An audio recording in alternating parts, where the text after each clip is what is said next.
Let's hope the libraries can. Today we're going to be saying something about the Book of Maccabees, and more about the history that the Book of Maccabees deals with. Okay. Thank you. There are 4 books called the 1 Maccabees, 2 Maccabees, 3 Maccabees, and 4 Maccabees. Wow. The only one that really matters to us is 1 Maccabees. This is a serious historical document. It's, along with Josephus, the main source for the history of the period that it deals with. And just a word about the others. 2 Maccabees treats part of the same material as 1 Maccabees, only the first part of it, but treats it in a very rhetorical way, much less factual, much less reliable, and brings in a number of supernatural features, like angels appear at just the right moment and so on. That 1 Maccabees does not. Excuse me. Okay. 3 Maccabees is about the Jews in Egypt, particularly the Cairo community. So that one has nothing to do with where we are in Palestine. 4 Maccabees is concerned with a philosophical argument maintaining that this whole history illustrates the importance of reason triumphing over passion. It's pretty hard to make that fit the facts that we have in the in this actual period, but that's what it's about. It's a very Greek kind of argument. You said reason over what? I'm sorry. Reason over what? Over passion. So it's a very Greek idea of the passion should be ruled by reason. Drive by reason, just being reasonable. yeah. Okay, so that being said, there are odd little things in 2nd Maccabees, like the location of the Ark of the Covenant is found in there. It's unknown from any other source, and some other odd things like that, but they're historically unsupported. So we'll stick with just 1 Maccabees. Excuse me. Yes. 3 and 4 are... 3 is about Egypt. No, but looking in the New American Bible. Yeah. See only 1 and 2. Yes. That's because 1 and 2 are Deuterocanonical, for Catholics, canonical, and 3 and 4 are not. Okay. They're not Deuterocanonical, they're pseudepigrapha. Why are they? It's hard to say. They were rejected by the Hebrew canon and therefore rejected by the Christian canons afterwards. The Hebrew canon also excludes 1 and 2 Maccabees, I think mainly because they're written in Greek, and therefore they were not in the Masoretic Hebrew text, and therefore did not even become part of the Greek translation of the Hebrew, because they were in Greek already, and they did not include that in the canon. Okay? So where can you find 3 and 4? You won't find them in any Bible, right? No, you'll find them in collections of the pseudepigrapha. Ah, okay. That collection that I had in here before has a little bit of it in there, but not a whole lot. You can get, I mean, there are separate scholarly published editions of them in translations and in there. Probably on Amazon, right? Yeah. Yeah. One curious thing about 1 Maccabees, which is really the important one.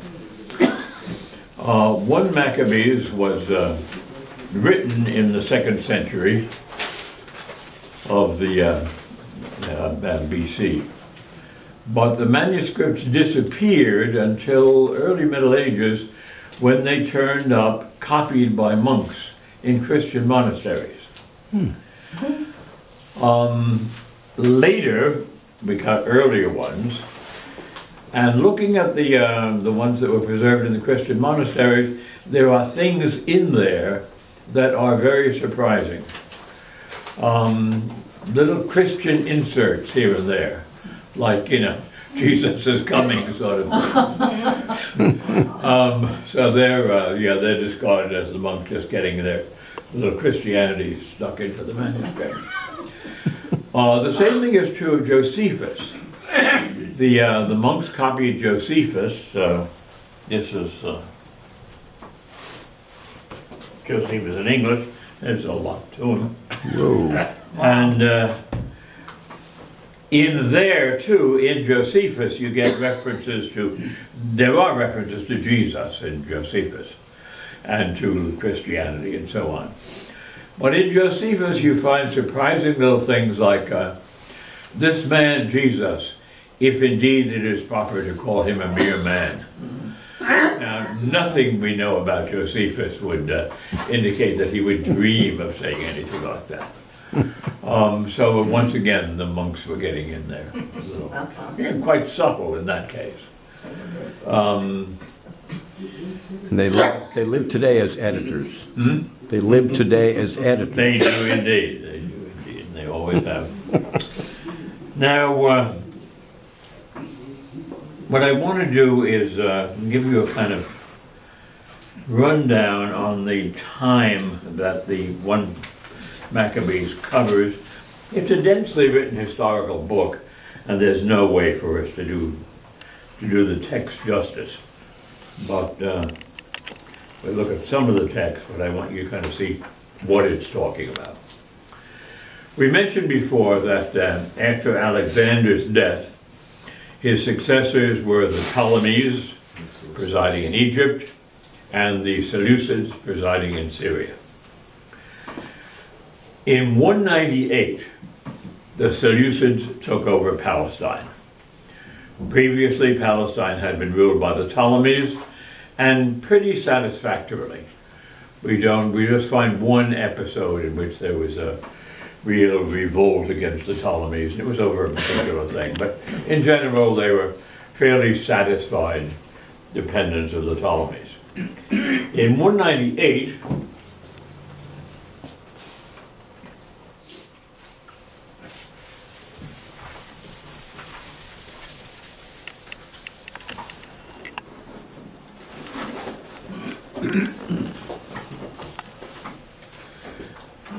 Antiochus III.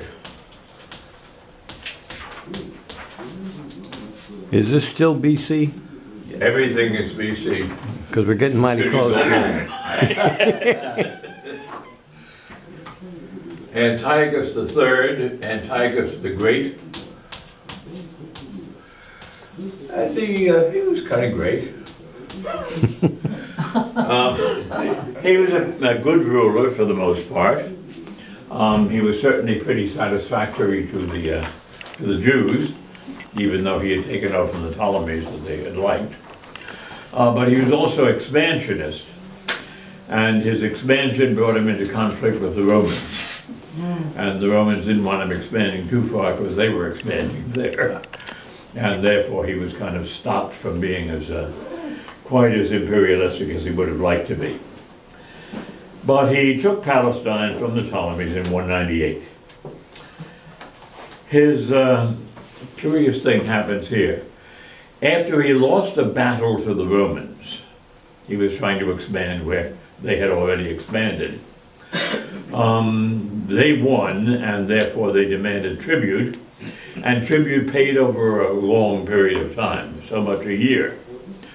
Well, what is he going to give as surety? What is he going to give as a guarantee that he'll pay the Romans this tribute? They suggested his son. Give us little Antiochus, and we'll take him to Rome and hold him as a hostage. He'll be treated well, but he's not coming back to you until the whole tribute is paid for whatever period of years it was. I don't know what it was, it doesn't say. So that's what happened. Antiochus, little Antiochus, was taken to Rome as a hostage to guarantee the tribute. His elder son, Antiochus III's older son, Seleucus the Fourth, there were other Seleucuses previously. Seleucus IV became king, succeeding Antiochus. So we have Antiochus, then we get Seleucus. Did he have any interest in getting his brother back? Getting his son back. His son back, I'm sorry. He did indeed, Okay. and he succeeds. This is not Epiphanes. No, he's coming up though. Okay. The kid will be Epiphany, the hostage. Okay. Then Seleucus IV decided that maybe it would be good to bring Antigonus back, little Antigonus back, but he's got to offer a swap. So he swaps him for his son, Demetrius. Wow. Close family ties here. Sounds like a daytime soap Check and opera. see if we got any kids. Get the run of the litter. And So why, now, and why would they be interested in that? So, I mean, what did the Romans get out of that swap? well, the Romans just had to have a kid Oh, okay. They didn't to care. guarantee the Okay. loan. They didn't care who it was, Yeah. as long as it was someone presumably Okay, important all right. to their debtors. So they now have little Demetrius, and he too will make a return much later. But now he's in Rome for a long, long time. Incidentally, these hostages in Rome were treated well. Yeah. They were treated as gentry, but not allowed to leave Rome. Now, little Antiochus was released, and in 175, Seleucus IV was assassinated. We do not know who assassinated him or why, but it's generally thought that little Antiochus thought that maybe we had had enough of him, and maybe it was time for a little Antiochus to rule. So, so much for Seleucus IV, and then we get Antiochus. No longer a hostage, now our ruler, our king.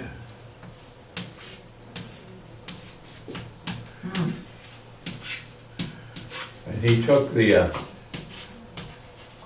label Epiphanes, meaning the appearance of God. In other words, see me, you see God. What more do you want? And he turned out from the start to be a rather unlovable chap. Oh. Poorly nurtured. Yes. He went to war against Egypt. Wow. He took the king of Egypt prisoner, but once again he bumped into Roman expansion, and the Romans said, no more Egypt for you, please give their king back. So, you know, this Roman stuff is getting in everybody's way, and ultimately Rome will overthrow the Seleucids. In Jerusalem, he had to appoint a high priest. The Hellenistic issue was very, very strong in Jerusalem, of course, you know, pro-Hellenism and anti-Hellenism. He wanted a real pro-Hellenism guy, and he found one and appointed him. His name was Jason, and he was made high priest. And the reason he was chosen for high priest was because he offered the largest bribe. The more you read of this, everything is settled by either killing people or bribing people. Things don't change. So Jason is now high priest. Jason decided to Hellenize in a big way. He was the one who built the gymnasium that caused all the conflict and nudity and all of that, and all kinds of Greek cultural practices. And also Greek institutions, schools and so on. Pretty good stuff, really, and obviously very attractive to people who were Hellenistic by temperament anyway. Who were Hellenistic by temperament anyway? The wealthy, the priests, the high priestly status, and the young of the influential families, who were anti-Hellenistic, the rural people, the lower classes, and pretty much that. During this time also, no one can say exactly when, groups begin to form who'll be very well known later on. And one of those groups are the Sadducees. The Sadducees are Hellenizers. And they side themselves with the Hellenistic high priest. And throughout Sadducean history, we find the Sadducees are closely linked with the priests and always very friendly to the occupying power. The reason for that was, for the most part, that the priests depended on the temple, and the temple depended on the attitude of the occupying power. So they could be kept in line very easily by saying, we'll close the temple if you give us any trouble. And if you're nice, we will adorn the temple and increase your salary and so on. Pharisees were at the other end of the scale. Their clientele were generally the poorer people. They were not particularly warm towards the priesthood or terribly excited about the temple. We may say a little bit more about both afterwards, but you're familiar with them from the New Testament. They're all over the place. A third group also developed, the Essenes.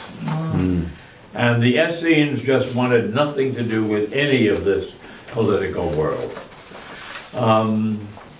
You could liken them in some ways to the Amish, the Mennonites, and groups, Christian groups like that just, we don't want the politics, we don't want church-state relations, we just want you to leave us alone. Let us do our religion our own way, we won't make any trouble. So the Essenes lived that kind of life and lived it right in Jerusalem. We know that some of them afterwards went outside Jerusalem and formed very withdrawn monastic communities, and we know about that mainly from Qumran and the Qumran scrolls, which seem to be Essene productions, and tell us a lot about how Essenes lived a monastic life. So those groups are forming now, and I just want you to kind of see the political linkages. The Pharisees and the Sadducees shape up along pro-Hellenistic and anti-Hellenistic lines, which also means pro-priestly, pro-wealthy, anti-priestly, anti-temple, anti-wealthy lines. The Sadducees would support the Jewish rulers in Palestine almost to the end, but we'll wait till we get some Jewish rulers in Palestine before we look at that. Excuse me, Yes. would we have known about the Essenes if Qumran hadn't taken place? Yes, Josephus. Oh, Josephus. Yeah, Josephus just has quite a bit to say.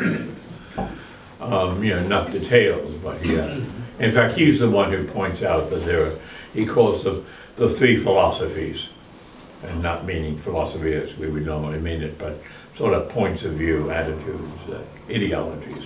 Sons of The dark. Sadducee, the Pharisee, and the Essene. Yeah. Now, okay, Jason was doing all this, Hellenizing like mad, seeming to be doing fine. But then, a guy named Menelaus came to Antiochus IV and said, I think I'd make a better high priest than Jason. And Antiochus IV said, well, convince me. How big a bribe can you? Exactly. Yes.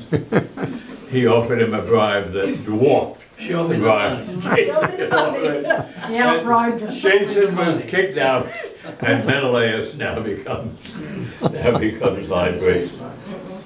Well, So he isn't bribed his Menelaus a way in. Greek name? Mhm. Isn't Menelaus a Greek name? Oh yeah, well, Helen of Troy? he's a Hellenizer, yeah. Right. Yeah, in the Iliad you get a Menelaus, and you get them also in the New Testament. It means actually, the laos part is Laos, from which we get laity and things like that, the people. Mene Laos means leader of the people. Okay.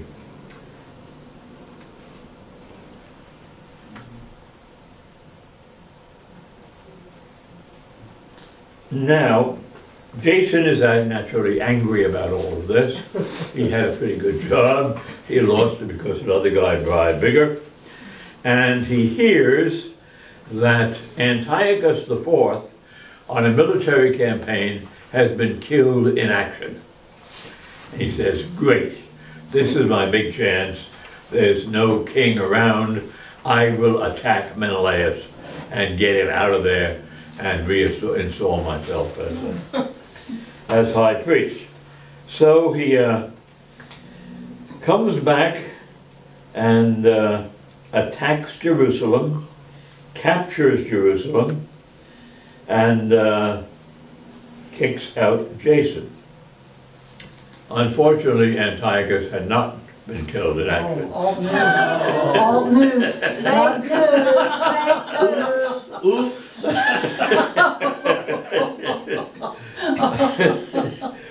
The rumors of his death were exaggerated. The more things change, the more they remain. So Antiochus comes back, crushes the revolt, and restores Menelaus as high priest. Wow. Okay.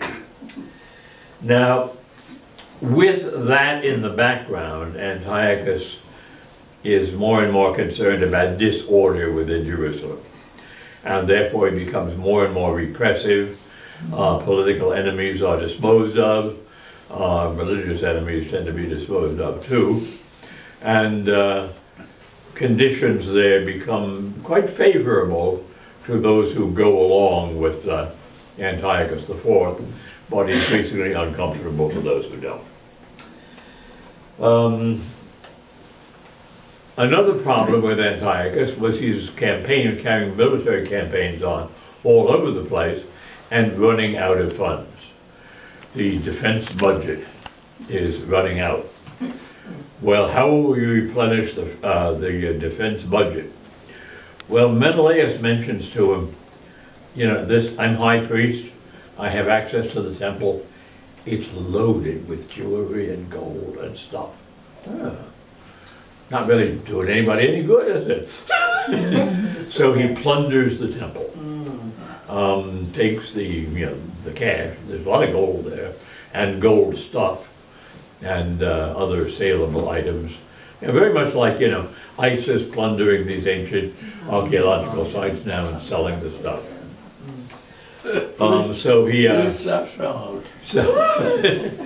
So the military budget problem has been pretty well fixed by plundering the temple, but the non-Hellenizing, anti-Antiochus Jews are now absolutely infuriated.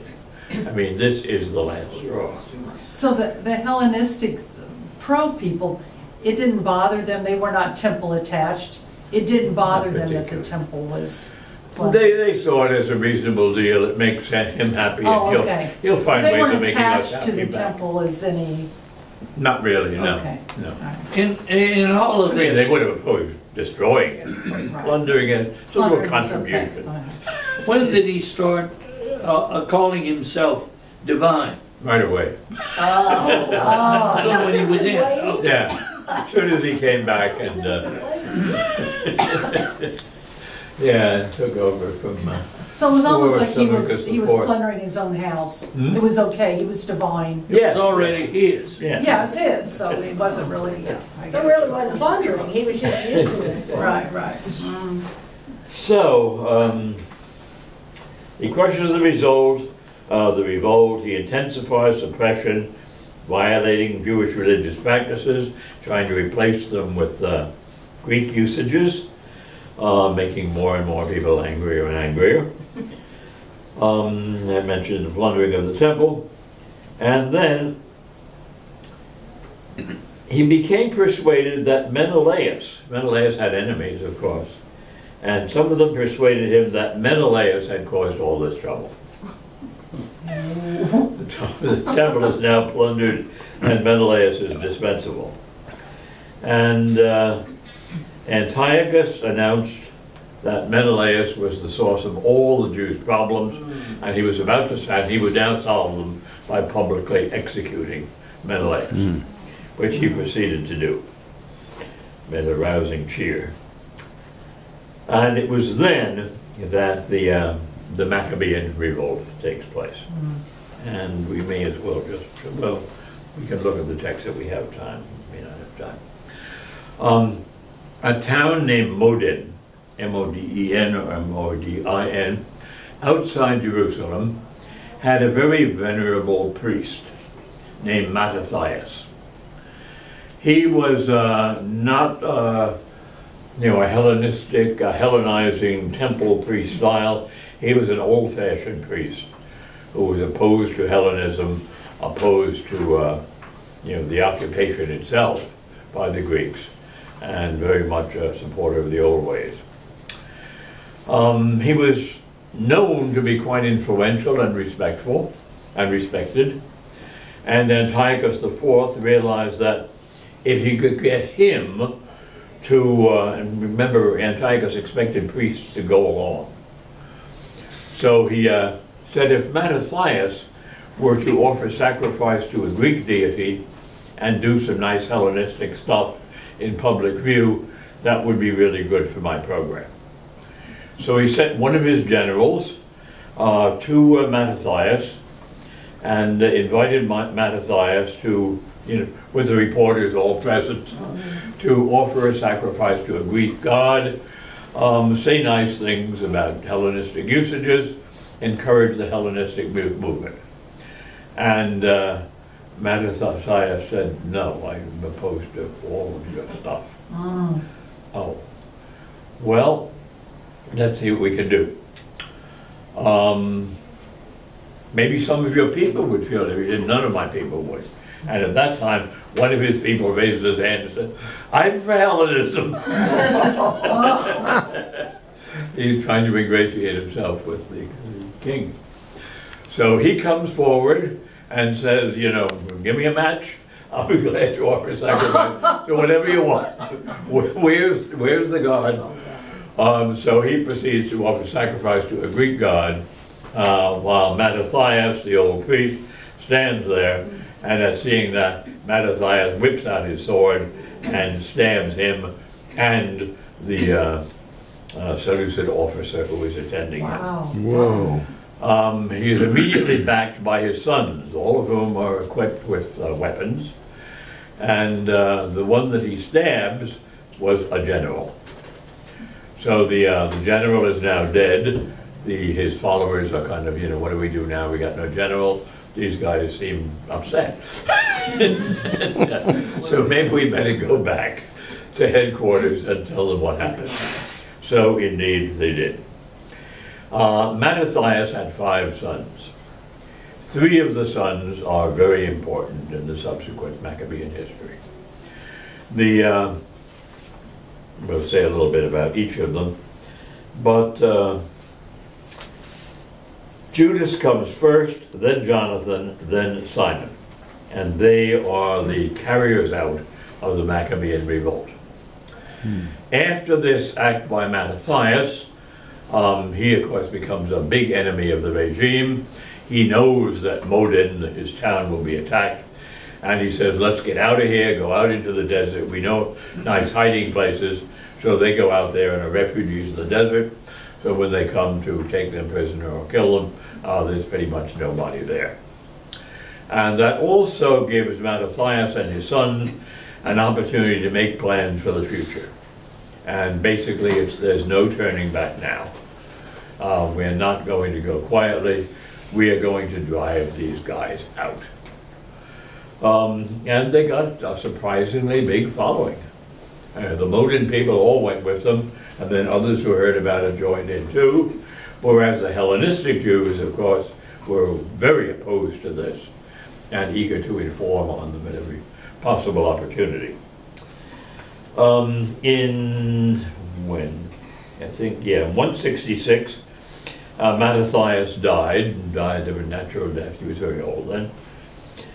And his sons carried on after him. He died in 166, and in 164 Antiochus IV Epiphanes died. It's important to remember that, because I find a lot of accounts of this kind of indicate that the Maccabees were fighting Antiochus Epiphanes all the way through. You know, they never even met Antiochus Epiphanes. He died in, just 2 years after Matthias, before the revolt is well underway, and it's his successors who are the opponents of the Maccabees.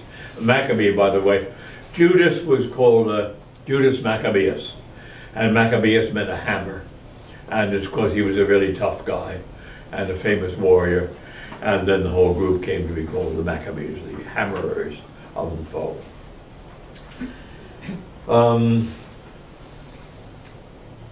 Now, back to Rome, where the son of, the replacement of Antiochus is still up there. He is now Demetrius, and Demetrius comes back. Demetrius comes back as Demetrius the First. And he is promptly murdered. By those, he finally gets out of his hostage state and comes home and says, "Hey, I'm Demetrius the First," and bang! So almost immediately, he is killed, and he is succeeded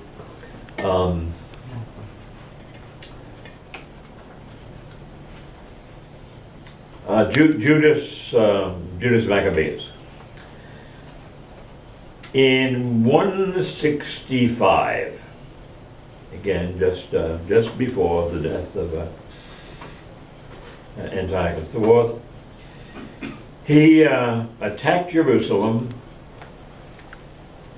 resisted the resistance of the Hellenistic Jews, captured the temple, purified the temple, rededicated the temple, threw all the Hellenistic stuff out, and established the temple as sacred Jewish property once again. And that is Hanukkah. That's what's celebrated on Hanukkah. Yeah. In Maccabees itself, it will say that after he did this, he said this great event should be commemorated annually for an 8-day period. Till what becomes Hanukkah. Okay.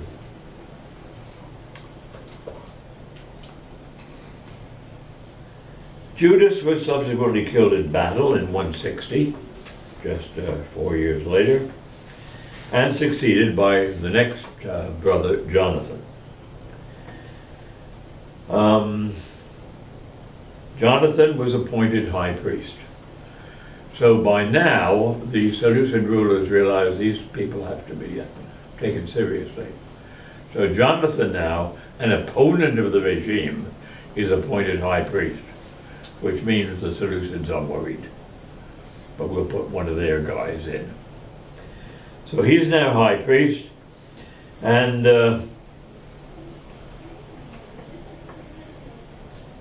Jonathan and his sons then are killed by a gentleman we haven't met before named Tryphon, who is trying to be regent for a little boy who has claims on the throne, so that when the little boy gets established, he can kill him and become king in his place.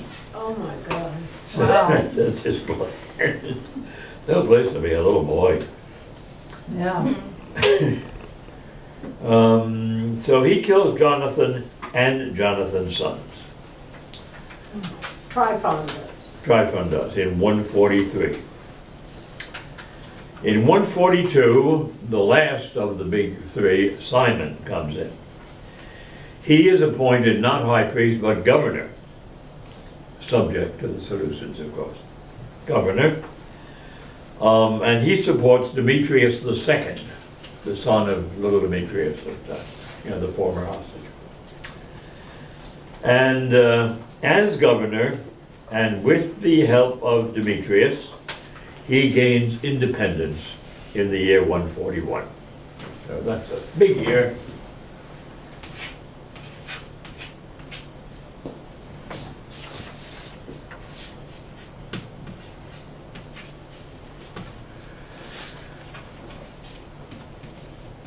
And we have all the terms of the independence in Maccabees and also in Josephus. And it's quite clear that the Seleucids realize that these guys are dangerous and we really can't control them. And so they grant independence with all kinds of clauses saying we will always be your very dear friends. And, you know, Seleucids and Maccabees will always cooperate with one another, which of course they were not about to do. So that's Independence Day for the new Jewish state. 141. So a long time after the death of Antiochus IV Epiphanes. From then on, they're ruling and being opposed, but also trying to expand. And that's part of the trouble. The successors of Simon want not just independence, but a lot of other people's territory. So they become now an imperialistic power, and they try to dominate other places around them. And this doesn't work out all that well. When you said they expand, and apparently this was constantly going on, does this mean establishing some of their people in the areas that they were taking over? Well, only military people to control them, but generally, appropriating land and its people and making them members of the Jewish state, subject to the Jewish state, or at the very least, Taxation and the tribute rest to the of Jewish it. state. Taxation Yeah, as part of it. yes, and tribute if they didn't actually join up. So that policy continues. Can I ask a couple questions? Sure, Where was the Seleucids' base of power? Antioch In Syria? in Syria, right? Okay. Right. And then what was the Jewish state that became independent? Was it called Israel? Judah, It Judah. was called Judah. Oh. yeah, which the Romans will call Judea, but it's still Judea. called Okay. Judah. And its center, of course, is Jerusalem. In 135, Simon and two of his sons are killed by one of his sons-in-law. Domestic. We don't know anything about the girl. Did she put him up to this or what? We don't know. But anyway, one of his sons-in-law, whose name, interestingly, is Ptolemy, but he was not. He was not from the other crowd. He was a Seleucid. So they're killed, and they're succeeded by Simon's surviving son. Two were killed, one is left. The one who's left succeeds in 135. He is John Hyrcanus. And these are the ones who don't come up much in there.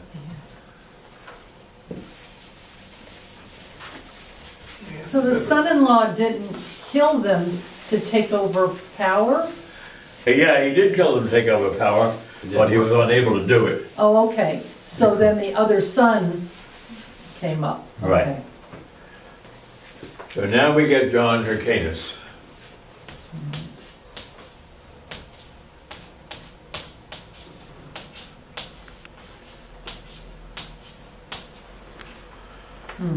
And he went, 135 he comes in. He was very expansionist, and he made a big difference in subsequent history by launching campaigns against big surrounding places, notably Moab, Idumea, and Samaria. These were the big adjoining territories. Samaria he devastated, and the city of Samaria he totally demolished.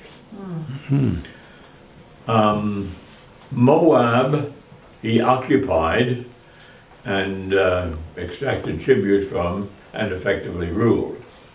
Idumea, curiously, we don't know why, But he offered the Idumeans the possibility of becoming Jews by having all their guys circumcised and announce their eagerness to be circumcised Jews. And I mean, the alternative was not good. So all the heads went up, yes, lead us to your circumciser. So the Idumeans became Jews in that very, very strange way. They were not Jews before. They were, ethnically, all these people are the same thing. But nationally, they were not. And they became Jews in this way, and curiously, one of their main products would be King Herod the Great. Herod the Great was an Idumean. And some people said, he's not a real Jew. He said, oh yes I am, because John Hyrcanus took care of that. Daddy was circumcised. So that's how he happens to be the Jewish king of, the Jewish ruler of Palestine, from Idumea.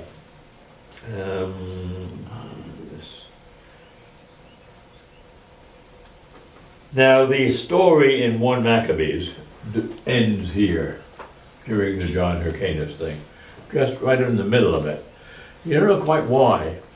It just says at the end that John Hyrcanus did these wonderful things and did many other wonderful things at the end.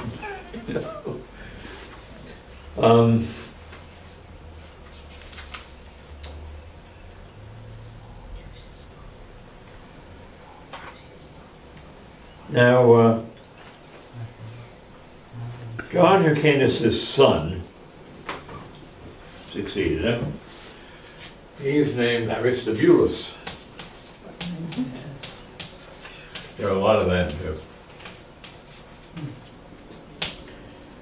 Aristobulus comes in 104, and he goes out in 105. He caught a very bad cold. So he is done in. He got, in that 1 year, however, he acquired a reputation for extreme cruelty. I mean, even by the standards of the time. Even Josephus says his cruelty was unbelievable. He starved his mother to death. Oh, wow. Put her in prison and told her to let her die of starvation. Because she was not in political agreement with him. And treated others similarly. Really, not only a lot of bloodshed, but, gory, horrible torture and stuff.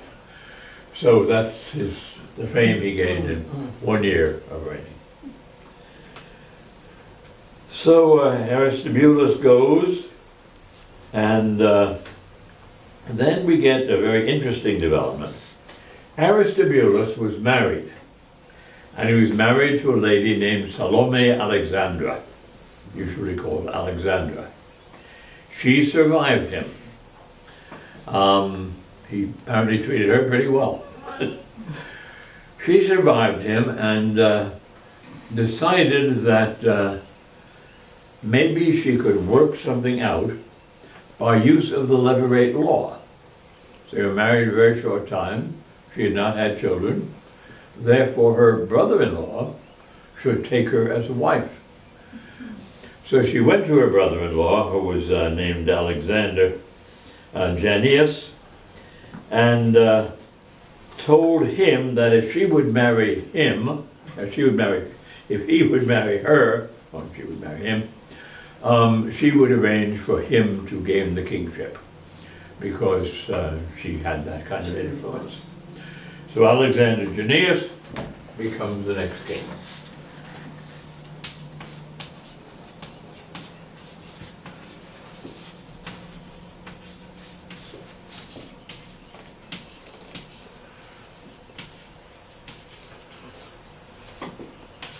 So he comes in 105 by that curious ploy of Alexander's. Now Alexandra is now his wife and very influential. she is pulling many, many strings. He knows that he owes her.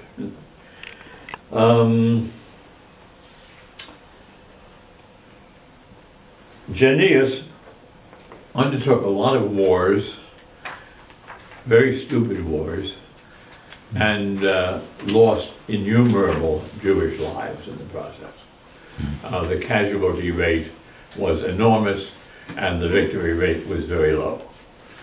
So Alexander Junius became more and more hated by the people. But he is still, he called himself king. They were high priests and then kings. So he was upset because there were big protests against him and actual violent resistance to his refusals to fight in his wars, all kinds of opposition. And he didn't know how he could get Jews to do the job for him, so he hired mercenaries from distant lands to come in and kill everybody who opposed him. So, you know, the streets of Jerusalem were bloodied with these people. The mercenaries just were doing it for money. So they just came in, and anybody who was pointed out as a protester was rubbed out. He then tracked down Jews outside the city who had opposed him and publicly crucified 1,000 of them in a very long row. It was actually a spectacle. 1,000 crucifixion of his fellow Jews. Now, 1 Maccabees, the book itself, was probably written during Alexander Junius's reign. So the writer of, he's not mentioned in there, as I say, it ends with the John Hyrcanus. But the author clearly knew about this and yes, lived in the times that we now see developing, pretty awful times.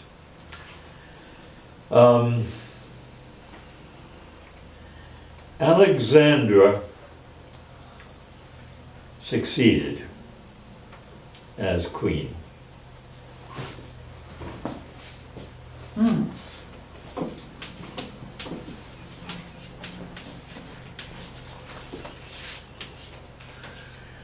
Alexandra was queen from 76 on.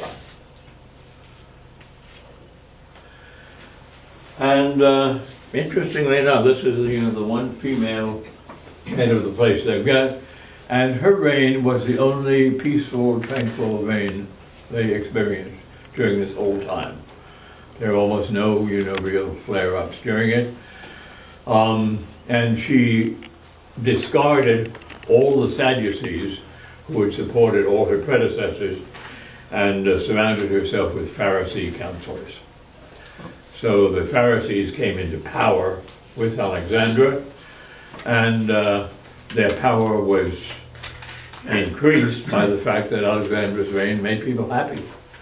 So, if you're a Pharisee and you're supporting somebody who makes people happy, this is good for Pharisees. And therefore they gained greater and greater following as a result. So if they had just gone on like Alexander, probably all would have been well. But no. Somebody had to kill somebody for sure.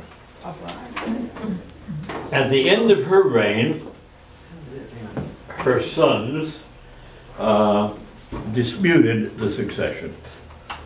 So here we go again. Her sons were Hyrcanus II and Aristobulus, another Aristobulus. Both of them appealed to Rome, the other big power. And where do you look for authority if not in your own country? We can't in our own country because we're opposed to one another. Go to Rome and let Rome decide who should be in charge here. Apparently, what year was this? This was 64. 64? Yeah. Okay. So Aristobulus, just to play it safe, he thought, took over the main fortress in Jerusalem and filled it with followers of him. when the Roman general, Pompey, the Pompey, On the great. saw that that was what he had done, he said, we are not going to resolve a dispute between two people, one of whom has an armed fortress and the other of whom has not. So he invaded Jerusalem. Pompey invaded Jerusalem. Did away with this whole force supporting Aristobulus, and decided that authority should be given to Hyrcanus II. Aristobulus should be imprisoned in Rome, and Jewish independence should end right then. And it did. So the dispute between Aristobulus and Hyrcanus II led to the intervention of Rome. The intervention of Rome was soured by Aristobulus' establishment of this force in Jerusalem. That caused the invasion, and once Pompey was there in Jerusalem and sized up the situation, he said, no more Jewish state. He appointed Hyrcanus II high priest, but the high priest was no longer big boss. He was just one more high priest, now under Roman rule. So that's the story, and that gets you down to Roman rule, and the next big figure on the horizon will be Herod the Great, who's appointed king subsequently.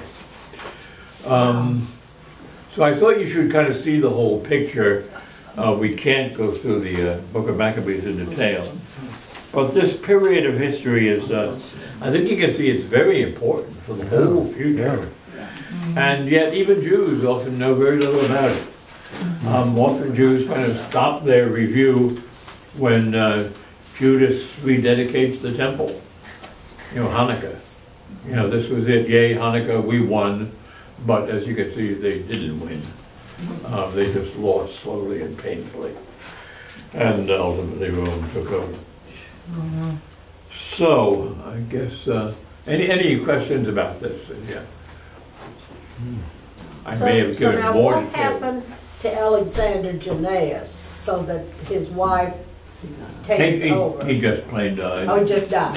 Oh, Plain died. unusual. He had a long reign.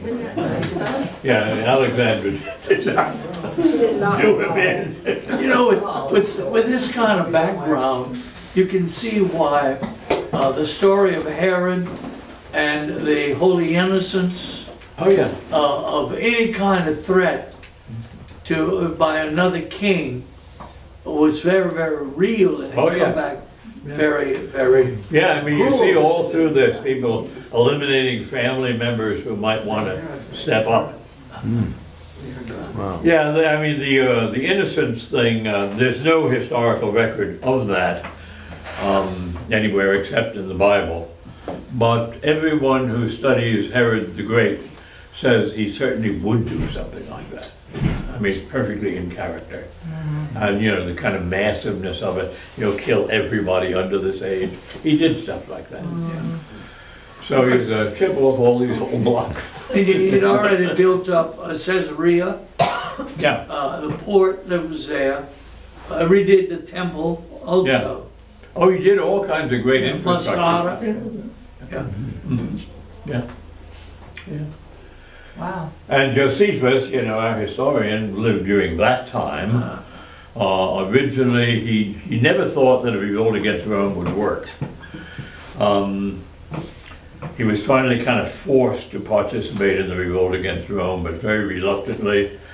He was very shortly taken prisoner, taken to Rome, and when in Rome, he was a learned man, Josephus, ingratiated himself with a number of Roman authorities. I mean, including the imperial family. People liked him.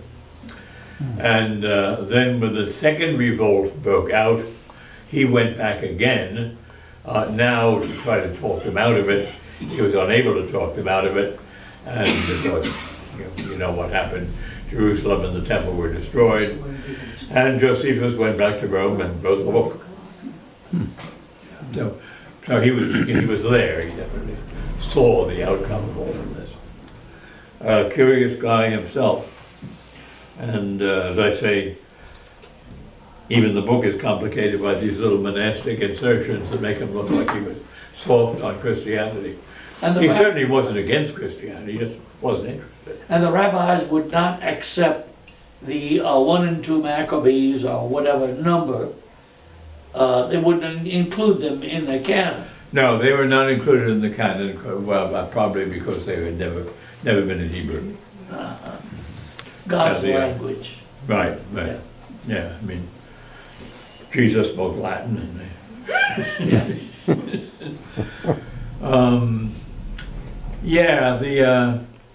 the Masoretic text of the Hebrew Bible was established before there was any kind of canon involved. Scholarly exercise. And then that text was the basis of the Greek translation done in Alexandria, the Septuagint. So Maccabees wouldn't come to their attention at all. They're translating Hebrew. There is no Hebrew Maccabees. They knew the book. They were interested in the book. They preserved the book, but no, it's not part of the Hebrew Bible. Okay, so that's the good news. Thank you. Thank you. Good news, wow. Like I didn't do in the They did not send out sweets.